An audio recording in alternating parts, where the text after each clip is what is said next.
खाना होइन यो आज मोमो अनि लोकल कुखुराको चिकन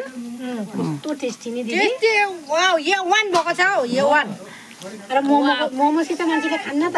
खान्छ यस्तो टेस्टी हुन्छ हामीले फर्स्ट टाइम खाएको फर्स्ट टाइम खाएको कस्तो हुन्छ गाइस तपाईहरु पनि खाएर हेर्नुस् है एकदम लोकल कुखुरासित मोमो टेस्टी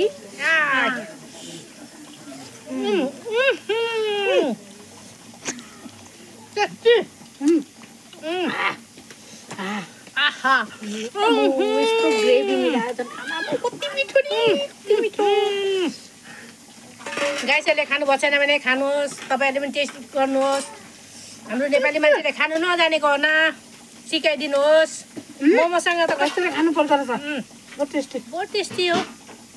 आहा पोथी पनि त अन्डा दिनु आँटेको थियो यस्तो राम्रो दिदी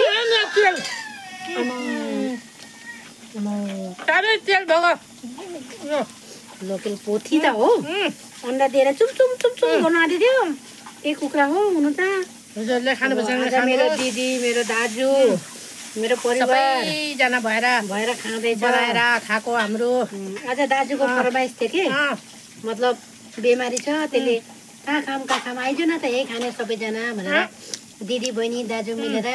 खाम भनेर लोकल कुखुरा मारेको राजा कुखुराले आएको क्या मजा टेस्ट भएछ हौ हाम्रो त अब नेपाल होइन यो त नागाल्यान्ड हो राजा कुखुरा नै हामीको त चल्ती छ